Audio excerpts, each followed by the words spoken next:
everyone. Welcome to the Protection Project. My name is Frank George. I am your host. Today is Sunday, the 3rd of September, 2023. And the topic that we will be discussing this time is human trafficking. Many of you undoubtedly have heard of the movie Sound of Freedom. And this is a film by Jim Caviezel, the same gentleman that played Christ in The Passion of the Christ. He is himself a Christian. We will have three guests discussing this topic with me. The very first one is a lady from Mesquite, Nevada. Her name is Tammy Dactyl, and she is a Christian, a mom, and a performing artist. And she did go and see the movie, as did I, so we will be discussing aspects of that movie as well as some of the things that are part of what we call human trafficking. And then we will have Mr. Dave Gibson from Virginia. Dave is an investigative journalist and also a former police officer. He will be discussing some of the darker aspects of human trafficking with us. And then our last guest is Rebel Ray, a lady who we will not have on live video because there are legitimate concerns for her safety, but she has joined an organization in order to help people out who are being trafficked. And you know what? It's not just little kids. It's men. It's women. It's anybody that these horrible people can get their hands on and force into a life of being sold for sexual gratification. And this is just something that is an unbelievable atrocity happening in the United States. So many police agencies, so many police officers, so much money spent on law enforcement. And our country, the United States of America, is regrettably one of those where human trafficking occurs the most. And with that, let us bring on our friend Tammy Dactyl. Tammy, how are you? I'm great. Thanks a lot, Frank. Thanks for having me. Well, thank you. Thank you for being willing to be a part of this particular podcast. Tammy, you where did you see the movie The Sound of Freedom? I just saw it right here in the theater in Mesquite. I noticed that it was here a couple of weeks and then it was gone, and then it came back, which is a good thing because it shows that it was so popular that they brought it back, which I don't know if I've ever seen that. Interest has been tremendous. I hear that they are thinking about doing a sequel. Now, the movie started out and it earned like 70 million, then it was 100 million, and now it's up to about 170 million and probably making more. When I viewed the movie, it was in Cody, Wyoming. That was several weeks back. And the wife and I went, and we had been told by some acquaintances that it was powerful. And when we got finished watching this thing, we walked out in a dark depression. What about you?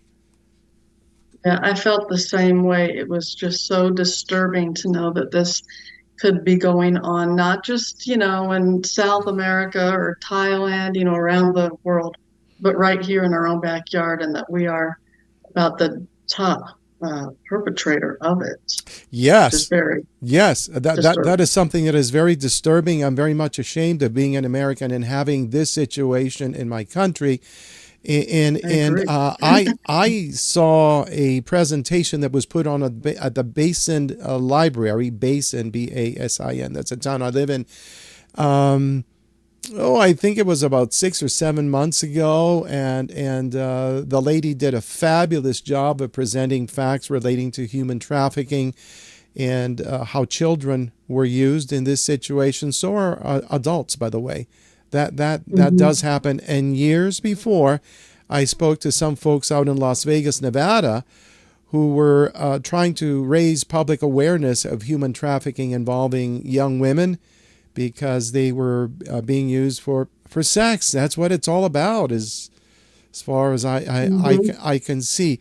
And now, why you did a presentation 8 years ago, I think it was, and why was that? It just seemed like a really needed topic to explore and to expose a little bit. And so I did a PowerPoint project on that and discovered that it was a much larger problem in this country than I had realized. And especially in the border states where the kids are coming across the border. And right now we have really no southern border. And just thousands of kids are being brought in and then they're lost. And, they're separated from families and they're lost. And who knows where they are in this country. They're here being trafficked. And it's just a sad, sad thing. I've And heard I that learned a lot of. excuse me. I've heard that 85,000 kids have vanished, and how they come up with that number, I don't really know. But they brought them over, and now they're gone. And it is suspected that they have been put into the human trafficking situation. And of course, this is Biden's open borders that has brought this about, as well as fentanyl deaths that affect mostly our youth, and Right. just a tremendous number of ills. You and I were talking, and you said, I think part of the reason the border is open is because of the cash that comes from human trafficking. And I said, yeah, and I would agree also with Right. the drug trade and other illicit things. Um, Caviezel brought that up at the end of the movie. I just wanted to put that in that, a drug is used and then it's gone, but a child is yes, used, you know, five, over. six, seven, 8 times in a day. Yes, And so how much more money can you make with a living child that, you can use them for 10 years and sell them every day for 10 years and then just dispose of them? There's another movie out called Human Trafficking with Donald Sutherland hmm, that I watched when I did my presentation.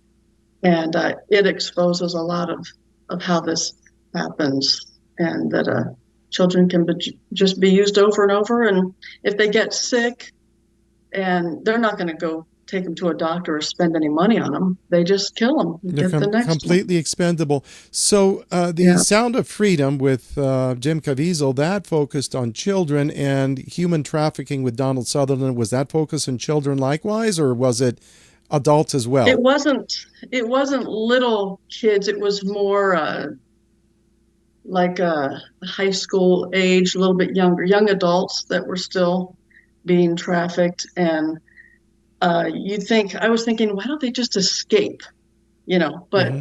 they brought that out very clearly that they can't escape because they have uh, convinced them that if you Yes. escape, we will go after your loved ones and we will kill them. And they will. And so the girls, they're out on the street. You think they have opportunity to escape, but they won't because they know the ramifications if they do. And sometimes also, on top of that, they take the person out of their country of origin, put them into another country. Now they don't know anybody. They don't know the language. They don't know the laws. They don't know the geography. They don't know where they are. Their documents are being held by the trafficker. So they can't really escape because they don't know where to go or what to do. And the traffickers usually tell them, if you escape, you have no documents. You will be arrested and, punished. And they don't know. No. So they just go with what they're being told. And they're told, we paid for your plane ticket over here, so you have to work for us and pay it off. And we're giving you food and clothing and shelter, and you continually have to pay that off, and they never get out of that debt. That is, it is very, very sad. And in the presentation here that I saw in Wyoming, the lady said that they are so brainwashed, these kids, they are so broken that they will be in Mhm. another state, they will be put on a bus, and they will be sent to another state. Well, another human trafficker will receive them, and they don't, like you said, they don't try to escape. They just they feel that they can't do it. So they're just living this Right. life without any relief. And now, talking about police and the role of police in helping out with this situation, was listening to a podcast done by Sarah Carter, and she brought on a lady that, as a child living in Europe, her parents went to live in South America. In South America, an organized crime group made her parents sign her over to them. They sold her to some guy who came to the United States. She was very young, but he sexually molested her all the time. And she even had children by him. She attempted to contact the police, and the police would do nothing. They were of no use whatsoever because he had some legal papers that were honored in terms of the relationship. He was by now married to her. And so there were all these legalities and all this stuff, and the police situation did not work for her. She finally was able to get out on her own and actually studied and became a medical doctor, which is fantastic because a lot of these people break and they never get up. They never make it. There's a lot of suicide involved with this situation. Understandably. And the darkness of these people, mostly these are men, I believe. It's almost 100% men. There are more and more women getting involved because women are able to lure better than men. Women seem less suspicious. Do you mean as the traffickers or as the victims? I mean, as someone, as a customer that enjoys a customer, which is the reason why the human trafficking exists. I believe that the customers are primarily men. I don't know that very many women get involved, but as you mentioned, very rightly, women get involved in the lure aspect of it, and because they're more trustworthy. They look nicer, and they can say, "Oh, we have this modeling agency. You are so beautiful. Would you like to come and work for this modeling agency?" And that was one of the big lures. Or we've got a job over here that you'd be so good at, and especially for those that are old enough to make those decisions. The children, as you saw in The Sound of Freedom, we could see how they tricked the parents into dropping their children off. And boy, I would never do that. No, just leave my kids with somebody that I don't know. I couldn't do that either. And you're right. When you mentioned about the women in the Sound of Freedom, the movie, the person who took possession of the children from the parents was a woman promising modeling and taking photographs, this, that, the other. And when the parent showed up to pick up the child, there was nobody there. Everybody was gone. Right. And that's the trap. That's the trap. And a man is more easily suspected. If a man shows up at your house and says, "Oh, I want to take your little girl to be a model," who's going to fall for that? But if a woman comes and says, "Oh, what a beautiful little girl. We have just a great opening for a child this age," or she could be a child star, and people fall for that more. So they're involving women more now than ever to try to trap. Now you mentioned something when you and I were talking prior to going into recording. You spoke about foster homes and how that system is being used to get children for this thing. I think you said up to 60%. You want to talk about that? Clarify. I recently read a statistic that 60% of trafficked victims came from foster homes, which that's just unbelievable to me. But I can see it because now there are wonderful, wonderful foster homes, and foster parents that love children and take them in and care for them. But there are also those who exploit the system and are just wanting these kids for the money because you get paid every month for every kid that you have. Okay. And so many people, they don't care about the kids. They want the money.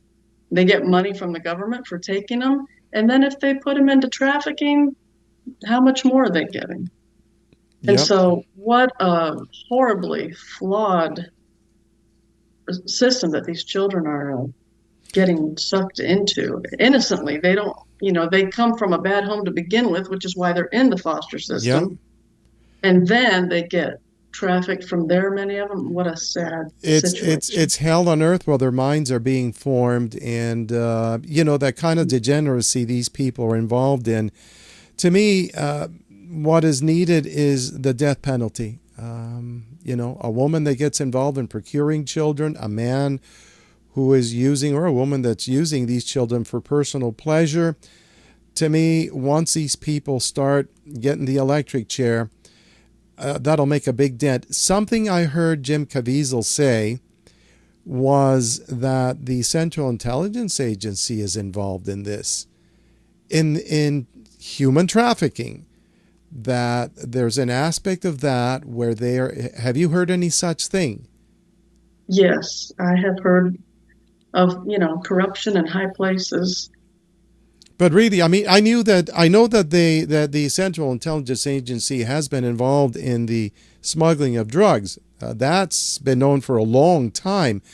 But this really raised eyebrows when I heard, what, human trafficking? They're involved in that also. And I know what part More of their money. I know what part of their philosophy is, which is they get involved in the game, so to speak, to know how it's played and who's playing it, but they're facilitating and destroying lives themselves. They're not doing any good, just like the drug situation. And Yes. we're at a point in our country where this is becoming something of epic proportions far beyond Sodom and Gomorrah. And of course, as a Christian, you know what that all Hmm. was all about. And this is Yeah. so extremely sad. The degeneracy, the corruption, the disregard for the feelings and the lives of small human beings who are just developing, Hmm. who have aspirations Right. crushed every day, and Right. who they don't see love, they see a darkness, and that they're being used like a product, and they can't get away.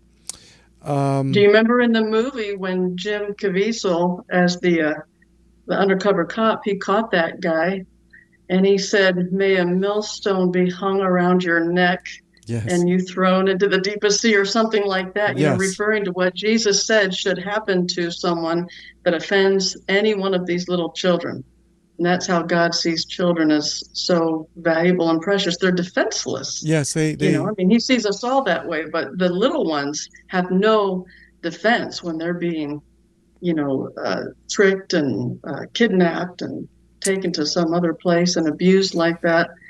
And that's how God feels about it. And I think that's, the attitude of any sane, moral person would be that this has to stop. This cannot continue on with our kids. And another interesting fact that in the States, that Super Bowl Sunday, that weekend is considered the most highly trafficked uh, weekend Wow. of all because it's a whole weekend of partying and they bring thousands and thousands of kids in for that weekend. Wow, you would think that it would be easy to discover who's doing what with that because it seems like so much out in the open, really. You could have undercover policemen.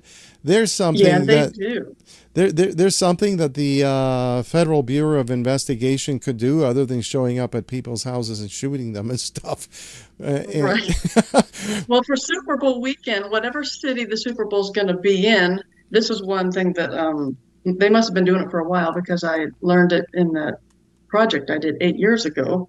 Was that the government agencies will go in and private agencies, anti-trafficking agencies will go into that city and start handing out pamphlets everywhere. mm-hmm. They'll just go down the street and hand every business pamphlets on how to recognize uh, someone who is being trafficked. Mm. And they hand them to individuals on the street. They just flood the city with millions of pamphlets on trafficking and how to recognize it, maybe how to report it, how to help someone escape.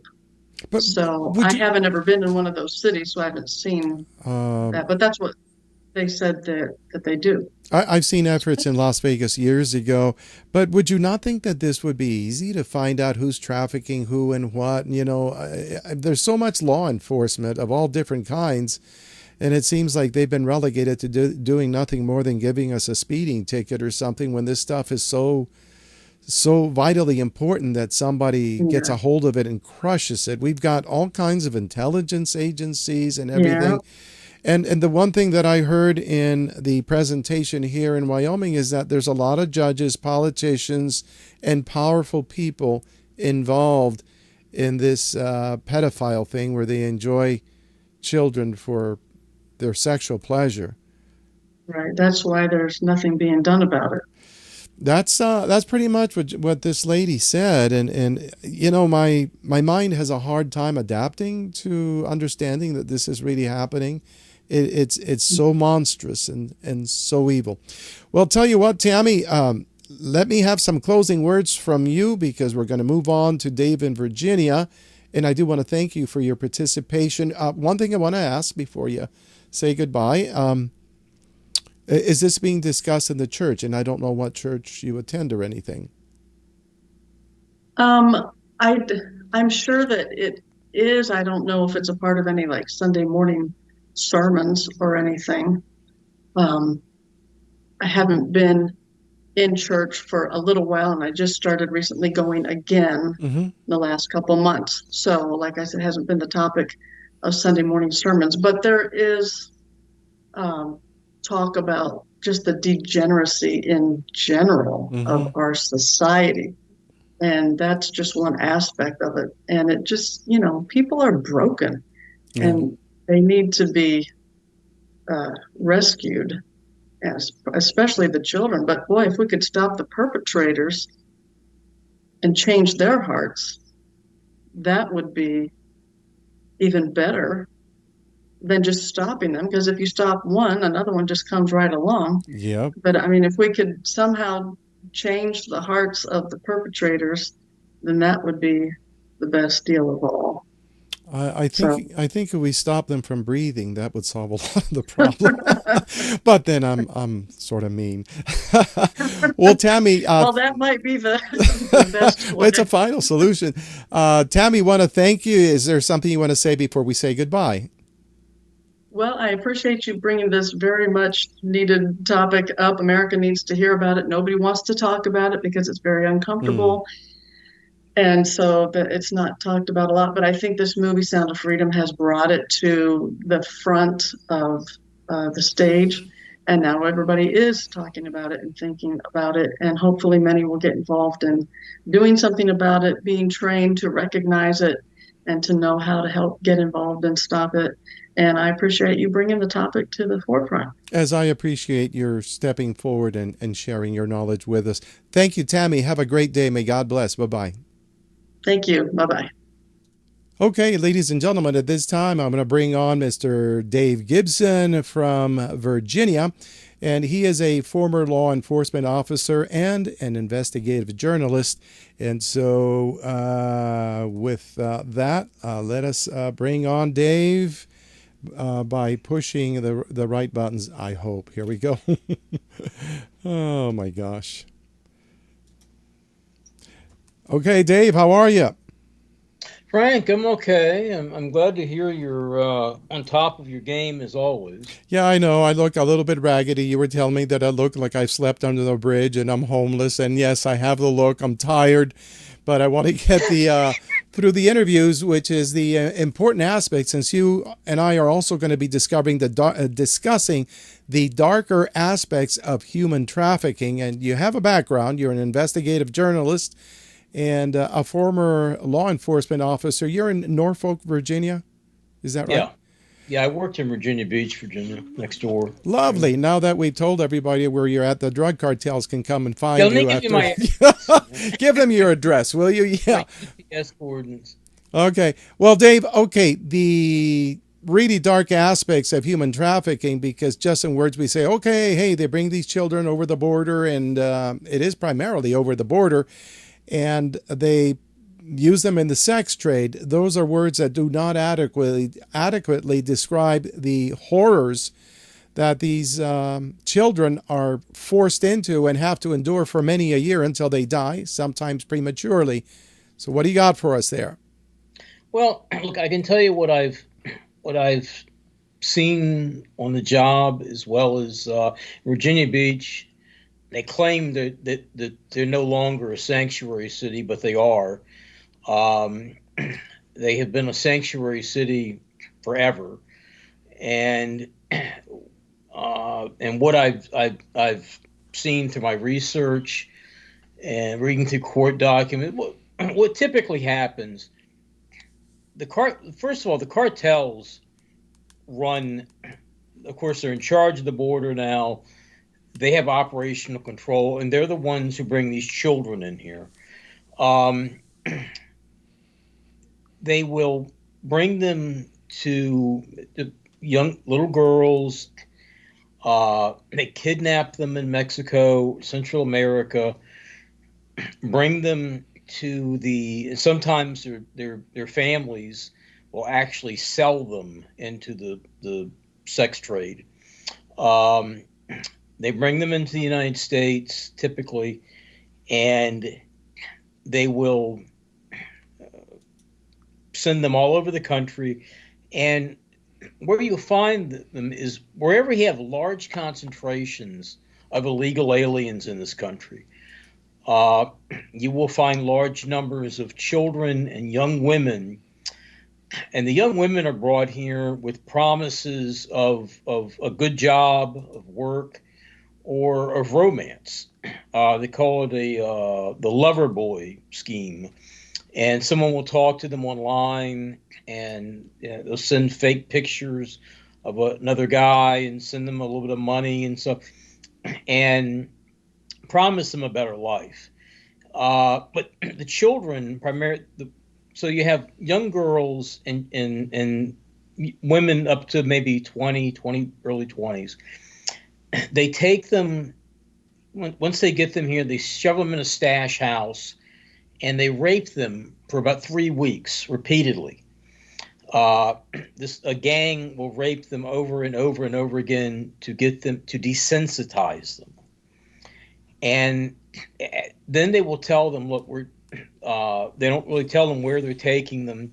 They might bring them to Virginia Beach, Virginia. They might bring them to Maryland, to Baltimore, to the southern Maryland or northern Virginia is two hot spots for them, or Houston or wherever.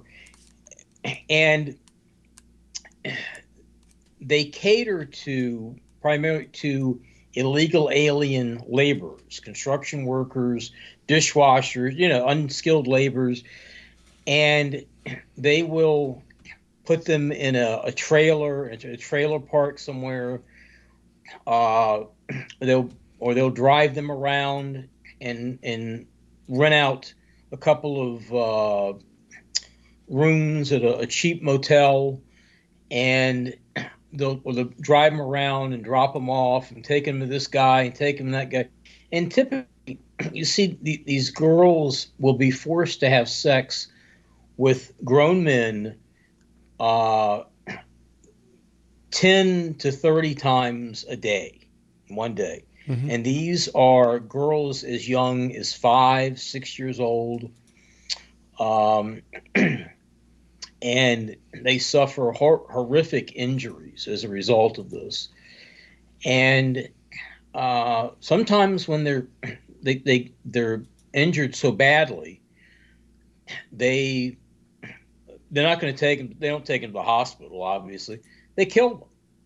They dump them off somewhere. They dump their body somewhere, and that has been going on for decades. And one of the things that Trump did, he was president, was all these so-called family units coming over the border that pose as parents with their children. He started holding them up and doing DNA tests on them. And come to find out, about half of them, not only were they not these people's children, they weren't related to them at all. They were just being trafficked here. And once during the Obama years and the early Trump years, they were just being pushed through here. And once they got in the country, the kids were, it was fair game. These traffickers do anything they want with them. Well, inexplicably, this system was working that Trump put in place. It was preventing the drug cartels, putting a hurt on their ability to get these children in here to put in the sex trade. Well, and Mexico, by the way, now has the dubious distinction as being the world's #1 producer and distributor of child pornography. And that's all being run by the drug cartels. Now, what Biden did back in the spring was sign an order, and Mayorkas has carried this out, to get rid of the DNA testing. Well, for some reason, the reason is he's in business with the drug cartels, just like most of our Congress probably is. And it's made it very easy now. You really think that? You think that President Joe, well, I regret calling him president, but you really think that Biden is getting cash off of the drug cartels in some way? Absolutely. Why else? Look, why else would Congress? I think Congress, most of Congress is. Why else would they let fentanyl overdoses become? There is a report, forgive me for interrupting, that about 26 of the states have been heavily influenced by the drug cartel money, and that they have bought judges, they have bought politicians, and that is not beyond the realm of possibility or reality. I think it is a verity. But for Biden to be involved in that, I would say that's also a possibility given how rotten he is. But go ahead. There was a very high-profile sheriff in Texas, Lupe Trevino, who was on Fox News all the time, and he was inviting the media to come down and watch on their boats in the Rio Grande and show how the traffickers and the illegal aliens are coming in. But it comes to, then we find out that Sheriff Trevino was on the take from one of the cartels, and he was actually bringing these people in here, helping them get in here. He spent 5 years in federal prison. It's not talked about very much, but look, and of course they own judges. They own. Look, China owns. How many of our politicians does China own? How many are owned by the Ukrainian oligarchs? We have a president owned by China, certainly owned by Burisma, Ukrainian energy companies, Chinese energy companies. What's happened to our industry in this country? It's all gone to China. It's all gone to Mexico. We have GM plants and Ford plants in Mexico. Okay, I get you. But let's go back to the drug cartels, the bringing in of children, and what happens. So Joe Biden, the Biden administration, I don't know that Biden does anything, but the Biden administration in the springs, they got rid of DNA testing for these family units. Right, yes. Okay, well, just recently, right after that, a couple of months ago, it came to light that now some of these children that Biden has let in here, that come in under Biden, 85,000 of them now. That's what they admit to. So it's the number is much larger, I'm sure. 85,000 of them can no longer be found. The feds have no idea what happened to these children. Well, I can tell you what happened to them. They're being sex trafficked. They're being moved around the country and used as sex slaves by the drug cartels. And the cartels have a presence. And in fact, Eric Holder, when he was Attorney General for Obama, pardon me, came out at a press conference and put out a written report about it, admitting that the drug cartels were operating in 2,500 U.S. cities and towns. Hmm. That's virtually the whole. That's And that was the a whole. long time ago. That was in 2010. Yes. That's the entire country. They operate everywhere. They have control of our cities. They have operational control of the border. Why else would the Biden administration? Why would Mayorkas implement this plan? He's tasked with securing the homeland. What a Well, joke! that's a whole other subject. I really want to get into what does happen to the children, the dark sexual practices and all of that. What have you found out about that? What happens to these children? Because I have heard horrific things. Well, often when you have to remember, in Mexico, throughout the majority of the country, uh, and to date, I'm the only one who has talked about this, who's written about this over and over again. Throughout the majority of Mexico, including Mexico City, the federal district, the age of sexual consent is only 12. 12. Okay. I think a lot of people So don't know that. I've been aware of it for some time. And you know what? I can't believe it, but it is true. Go ahead. it's perfectly legal for a grown man in Mexico City to go and have sex with a 12-year-old girl. Mm. And so if 12 is the legal age, of course they're doing it at much earlier ages, and nothing happens. Women and children in Mexico and Central America are treated like property, and what happens? These kids spend their whatever years they have here being shoved around, being forced to have sex with grown men repeatedly. Like I said, 10 to 30 times a day is a typical number that I hear over and over again. And eventually, and then they're told that if you run away, if you try to escape, we know where your family is in Mexico or Central America, and we'll kill them. We'll kill your sibling. And I want to add to your statement that my previous guest has said the very same thing, and you don't know her. You have not heard her part of the interview. You're saying the same thing. But again, what kind of sex is this that they have? Because I've heard things like they use children so young that upon penetrating them, the bones of the pelvis break and other things. You, the other night, or a couple of nights ago, gave me a horrific story that you knew about. I'll tell you something. I've done, just thinking about it, I can think of 4 infants who have been raped by illegal aliens that I've written about over the years, cases that I've found. One that came to mind was the case of Serenity Reed, a 9-month-old baby girl in California. She lived with her mother, single mother.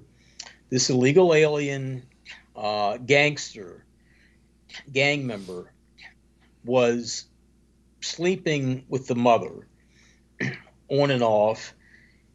He was in the house one night. He gets up. The baby's mother is in another room, passed out from booze or drugs, something. And he goes into Serenity's nursery or her room, takes her out of the crib. This is pretty horrific stuff. Takes her out of the crib, pulls her diaper off, puts her on the changing table, and proceeds to rape this 9-month-old baby. This is a grown man. Mm-hmm. Raped this baby. I guess he got tired of her screaming and crying as he was breaking her pelvic bones, breaking her hips, breaking her legs. So in order to shut her up, I guess, he punched her in the head. And of course, the baby's head, the skull is very soft. What he did basically was smush her brain at that point. And she was dead very quickly.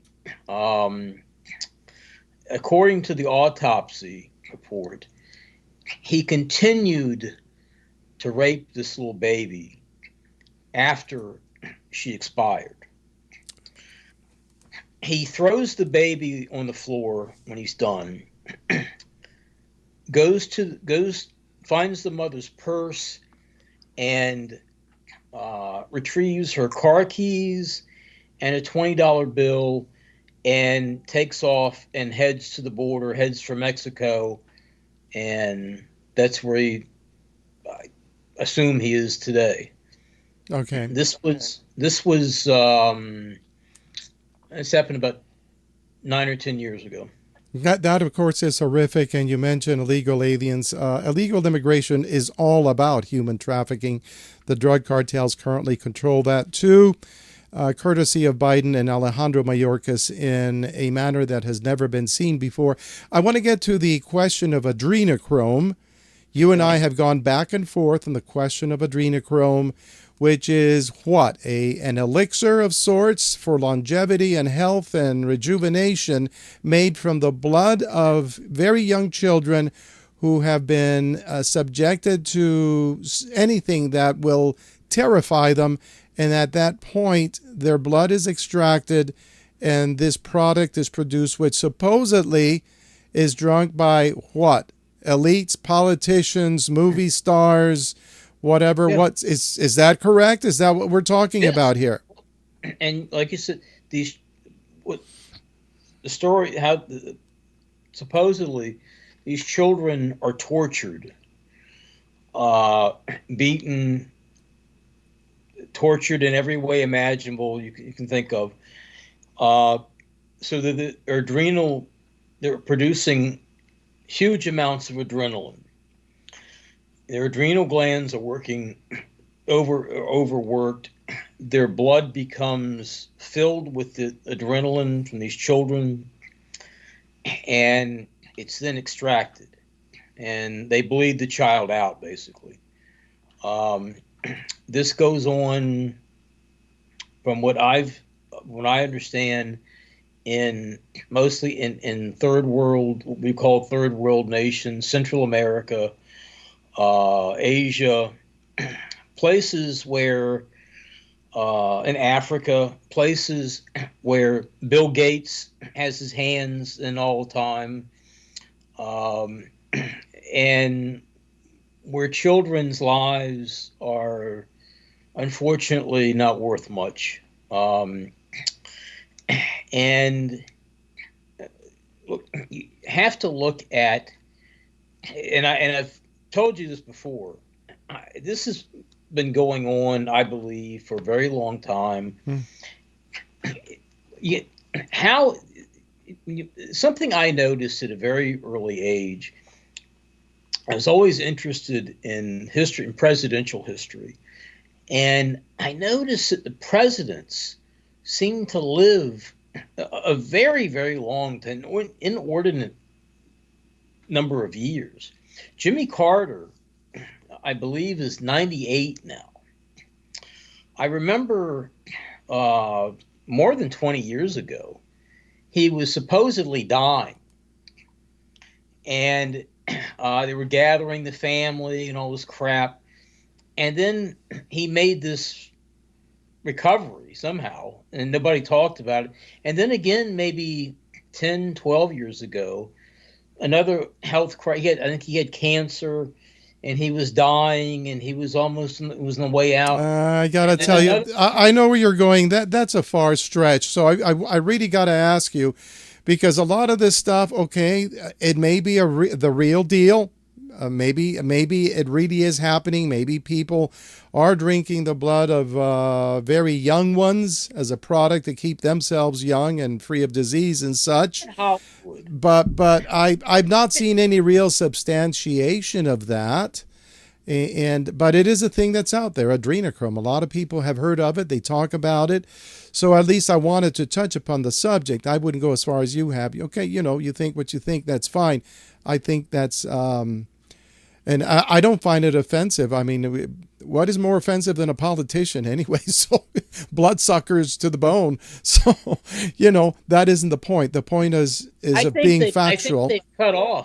I think they've cut off Biden recently. That's why he looks and sounds so bad. I think they've cut him off. I think they cut him and the Clintons off from their supply of adrenochrome. That's why they look so and sound so awful now. Okay. I think they cut Dianne Feinstein off. Recently. Yeah, I'm here where you're going with that. Anyways, look, we have discussed the darkness of. Frank, here's the thing. I don't for certain that I believe it's a real thing, but you have to look at it. Look at everything else the U.S. government has done over the years. The Tuskegee experiment. You're right. I agree. And the Central Intelligence Agency, by the way, supposedly is involved in human trafficking. I've heard this from various sources. Even Mr. Diesel, who is the main actor in The Sound of Freedom, he has made the statement that the Central Intelligence Agency is involved in human trafficking. And of course they are. And you've brought something very important, that yes, our government has a history of treating the citizens like guinea pigs, putting upon them diseases and trying things that are not legal, unethical, in their search for supremacy of some kind. So, yeah, I would admit it's not it's not out of the realm of possibility that our government has even, experimented with adrenochrome, and that's just a thought. But anyways, Dave, thanks a whole lot. I think there's not a whole bunch more to be said on the subject other than people should have an awareness. And you know what? I don't know what anybody can do about it, because you can't get the police to help. I had an incident when I was much younger, maybe 50 years ago in Los Angeles, where I used to have to go to different gasoline stations to take care of two-way radio equipment as an electronics technician. And I happened to go into a station that had been recently opened. The guy was from South America. There was a young little South American girl there, and I'm fluent in Spanish, and struck a conversation with him. And then the girl would come to me. She would see that it was friendly. She was very young, maybe 13, but very petite. And she said that she didn't want to be there. This wasn't her father, that he was going to use her and kill her. That's exactly what she said. Mm-hmm. I had been there a few times, and I saw that she looked pretty bad. And she came to me one more time, so I took her with me, got her out of there. The guy, he called Los Angeles Police Department, sent them to the shop, and they retrieved the girl. And the guy did not press charges against me. Had he pressed charges against me, we would have gone to court, and I would have had to have had her and everything else as part of the hearing. And I think this is what he did not want, that kind of attention, so he let it go. And the cops told me I can't do that. Well, you know what? About a month later, I went back, and she was found dead in a large garbage dumpster. So I can only figure that he murdered her. That's all there is to it. Human trafficking. What? Oftentimes, not all of them, of course, but police officers and higher ups in the department are involved in these human trafficking rings and in various cities. Mm-hmm. They get police protection. Gangsters have always gotten police protection. They pay for it. That's very true. And it's nothing new. However, sex trafficking has been going on for a very long time. Yes. However, why would a president dismantle a system put in place by the previous president, by Trump in this case, he put it in place, that was saving children? Half of them that come in here, Obama was just turning them over. Because he doesn't care about that. There's a completely different agenda involved with the border and everything else that I'm sorry, I don't mean to talk over you. It's just a completely different agenda. They don't care about that. They want an open border. They want new voters. They They don't care that people suffer and get killed.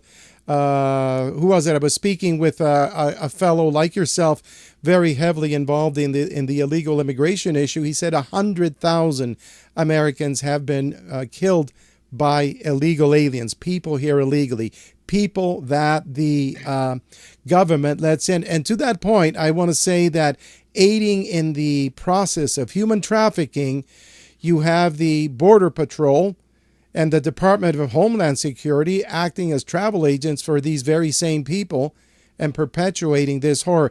Dave, very short words. We're ending here, so if you would, please.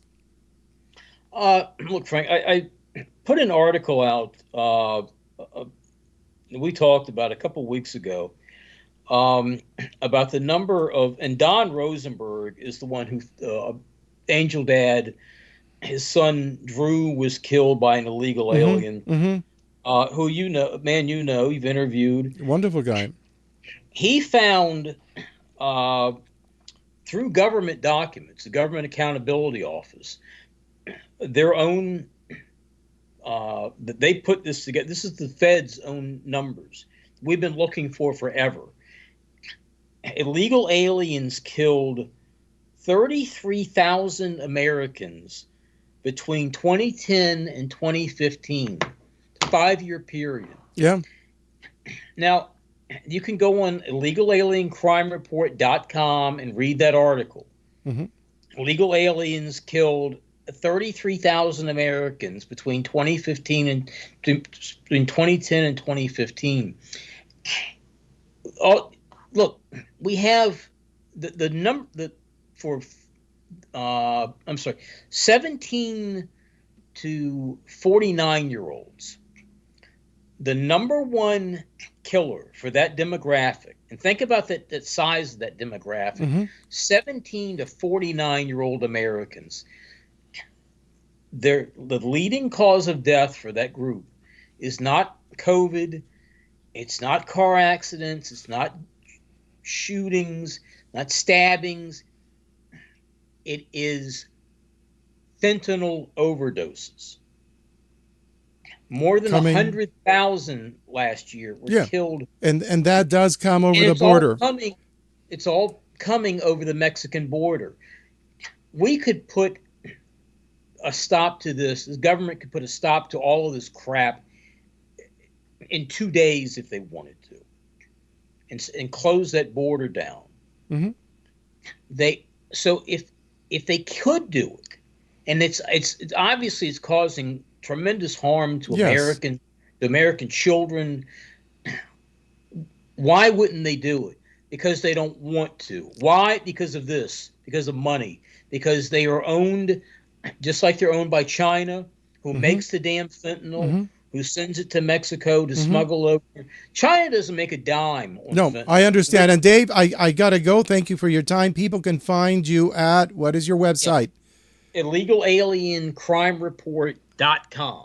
All right. Thank you very much, sir. We will speak soon. By the way, because of the discussion we have had here and the ineffectiveness of police on many different issues here in this country now, I do want to do a report on vigilantism, a short history of vigilantes, and I believe the rise of the vigilante in modern day America.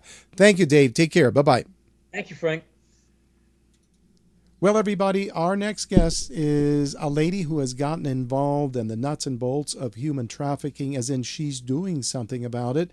She's gotten involved with an organization that is actively pursuing the freedom of children who are have been taken in by human traffickers and are out there on the streets, as well as anyone, because this situation does involve adults also. She goes by Rebel Ray. We're not going to show any live video of her because the situation can be rather dangerous for someone like herself.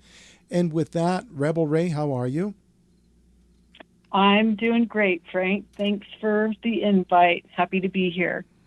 Well, it's indeed a pleasure to have you on, and I've got to ask you, how did you get started with this human trafficking situation? How did you gain an awareness of it, and how did you progress to where you're at now? Great question. Well, it was about 9 years ago, and I was just at a park, and there was a fair event kind of thing going on, and there was a booth showing child slavery, human trafficking, help the children. And I said, like, what is this? Walked over there, and long story short, I found myself the next 2 days volunteering at a convention center at a booth for them. And then there was a fundraising dinner at that time too, and they were also releasing the movie The Abolitionist, which was a movie inspired, by Tim Ballard's life, kind of similar to what Sound of Freedom recently is about. And so that started it at that time. And then about 9 months ago, Growing for Freedom reached out to me, and I've been involved with them on a weekly basis as they are developing, I guess you could say, company. Okay, Rebel Ray, people may actually not know about Tim Ballard. Can you describe who and what Tim Ballard is all about? Well, for my understanding, that he worked for the FBI or the CIA, FBI, I believe, for many years, and he would go into other countries or go into make an extraction to pull children out, and often his hands were tied. And so he kind of broke away and got his own funding and started to do his own, missions around the world. And instead of, maybe 50 over his career, it started to be 250 a year. So, he was able to do a lot more when he left the government and went out on his own. And that is interesting, because he, as a professional law enforcement, found that as long as he was tied and tethered to a government agency, he couldn't help people as much. Nope, not to where he obviously could see that there could be more work done, better solutions coming out of those missions and those extractions. So he did it. He followed, he took the dive, and he and his family and his wife, and he's done a lot since then. Okay. And now in your own life experience, you started working with a human trafficking organization, an anti-human trafficking organization. And what organization was that you started with? About 9 months ago, so some folks reached out to me, Growing for Freedom, growingforfreedom.org. And we are a developing website right now, but what Growing for Freedom is really about is to support alliances or leagues that are the boots on the ground, or the intel, or the recovery, or the aftercare, the mission. It all takes money. And so we want to help those companies. I don't go in and do extractions. I don't, I'd like to be able to do that. You want to get shot at and have people try and stab you and tackle you and everything. I'm a mama. I'm a mama bear, and I'm a grandmother. So don't ever underestimate us. But there's people better, more equipped to do that than I. So, but I will help those to raise money for their organization. Well, we all find our niche in things, and from that very website, Growing for Freedom, they have the Trafficking Truth, exposing the myths of human trafficking. Over 1 million children are trafficked each year. They are subjected to unimaginable abuse, torture, and even death. Their fate lies in the hands of all of us. Indeed. We really cannot, as a society, as humanity, how would we survive if we just stood idly by this to continue? What kind of society would that make us? It's not one that I don't see anybody thriving in any good way. And so, yes, I think it doesn't, it doesn't take just a few people giving their fortunes, instead it takes all of us collectively doing something. So our pledge on Growing for Freedom, that's what we're going to ask people. Come on, be a part and take the pledge. Be a freedom warrior and do your best to stop human trafficking and child slavery, and have your friends and your family by your side and together take the pledge. Now, we have all kinds of educational awareness programs. That's the first thing. There needs to be awareness of all of this. I certainly don't know all the answers, or there's so much more that I get to learn too. But I do know something, and I can share that, and many more people know a lot more, and they can share that, and collectively, we can do our part, whether it's you see somebody or whether you help somebody, you hear something, you have something to do with a child getting out of an unsafe, or even an adult that's being trafficked for laborious deeds or whatever. I mean, you can always kind of be on the lookout to be a freedom warrior. And why not? It's just going to make the world a better place. Oh, I very much agree. I was looking through their website, the Growing for Freedom website, and they have a page that says, Myth, human trafficking is not in my community. Truth, 30,000 plus cases of potential human trafficking reported in all 50 states, D.C., and U.S. territories. Then there's another fact, myth, human trafficking victims will self-identify, which they'll say, hey, I'm being trafficked, I'm a victim. Then they go and they say, truth, 50% of victims had contact with a healthcare professional. None were identified as a victim. That sort of makes it difficult to help them out if, you can't, Can't even recognize the problem. And the problem is getting out of control, especially here in the United States, because the United States, and this is a fact, the United States is the largest producer of child pornography and the largest consumer of child pornography. That's disgusting. That is disgusting. It is absolutely What's disgusting. What's going to lead in someone's brain? I mean, and I'm a grandmother, like I said, I'm old, and I have never seen a porn movie or pornographic movie in my life, ever. I've never wanted to see one. But, I mean, oh my God, really? Okay, what? Why? But child pornography? That's unimaginable. Disgusting. It is unimaginable. It's evil, and it's just going to lead, and child pornography against infants. This goes deep, and it gets deeper, and it gets worse unless we all kind of make the decision that, no, we don't want to live in a world that just, discards children and human life like garbage. No, and there is a lot of darkness out there. I'm sure that some children are murdered for pleasure as part of some kind of sexual kink. I've heard of such things with women and others. I forget what the pornography takes it to the next level. Yes. I believe that it desensitizes a person's brain. They're called to snuff, where they just need more videos. And more and more. Yep. Okay, so from that webpage of Growing for Freedom, there's another fact page, and it says, Myth, human trafficking only happens to children. Truth, since 2012, national hotline cases reported 60% adults.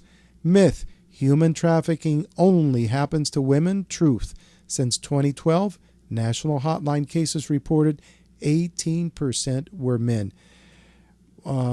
These are staggering things to become aware of, and It is very disgusting. It is something that makes me ashamed of how our nation is run, and that such a thing can happen. You were stating that we're the biggest in terms of numbers of children being used in this situation. Is that right?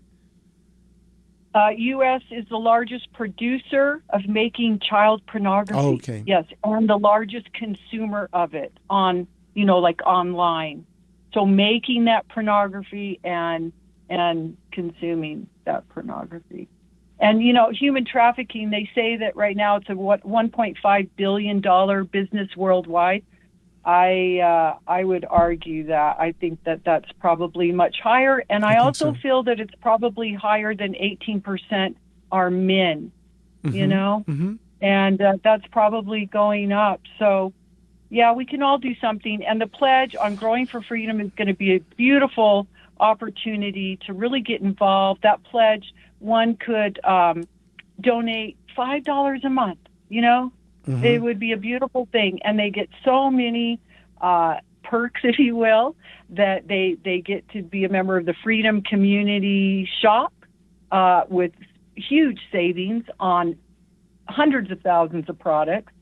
It's all coming up here within the next couple weeks. It will all be available for people to see, and we'd love people's support with that pledge. And I think we can really make a difference. It does take money to do things, and the bottom line is that you have to have interventions. You have to somehow have people who have the knowledge, the wisdom, the courage, the understanding of the legal system to interface with someone who's been trafficked or being trafficked and help to get them out. There has to be enough money to get that person from one state to the other, if necessary, to reunite them with their family, because some of these people are just taken from their families and that's it. Nobody knows where they're at. They're gone. Absolutely, Frank. That's exactly right. And like one of the alliances or leagues that we will work with, is Veterans for Child Rescue. They're like, not everybody is legit or everybody really on the right side, if you will. So we've had to really just do a lot of work, our own intel, because we want to support those that are really on the right side. And there's a lot to do. I mean, we'll be reaching out to senators, congressmen. I mean, we want to help them to raise money for this.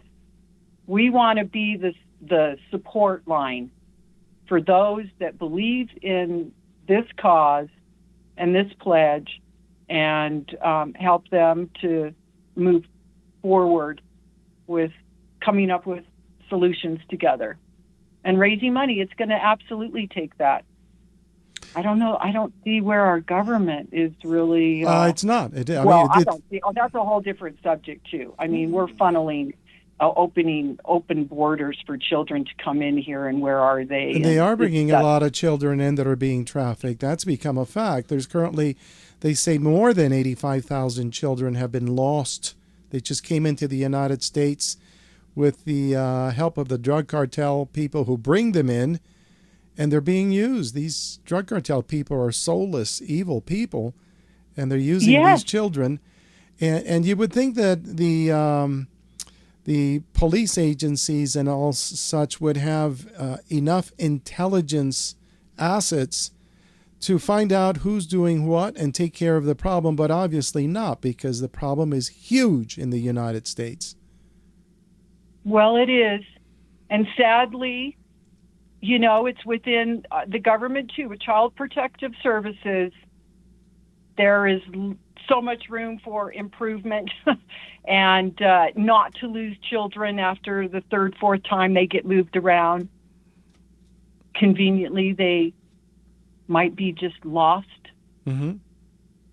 That's a government agency. I think, so much of it just runs deep, but you can always start somewhere. You can do something. none of us can do everything. No. But we can all do something. And things have to begin somewhere. Now, you were telling me that the website is actually not ready yet, but within a couple of weeks, it should be up and running, right? Yes, I think at the most 2 weeks, and people can go on and they would be able to take the pledge and learn more about growing for freedom, check out the Freedom Shop, and yes, we've been waiting a long time for this. It's been quite the journey, but we're real close. Well, good. And the website again is, where does one find it? growingforfreedom.org. All right. Very good. Well, I want to thank you for taking time out from your busy life and interviewing for us and raising awareness of what this problem is. Is there something you would like to say before we say goodbye? Well, I think that we can all turn this horrible mess into a message, and that would be that that's right. God's children are not for sale. Period. That's beautiful. So, thank you so much, and be very, very careful. We look forward to hearing from you at some point in time with maybe a progress report, all right? sounds great. Thank you so much, Frank. Thank you. Thank you. Bye-bye. Bye-bye. Well, friends, thank you for listening. We hope you've enjoyed this presentation and that it has brought an awareness of this horrible thing called human trafficking to you, and perhaps you would consider getting involved in some fashion. Until we speak again or see each other again, this is Frank George. Stay safe, be well. God bless you and your family. Bye-bye.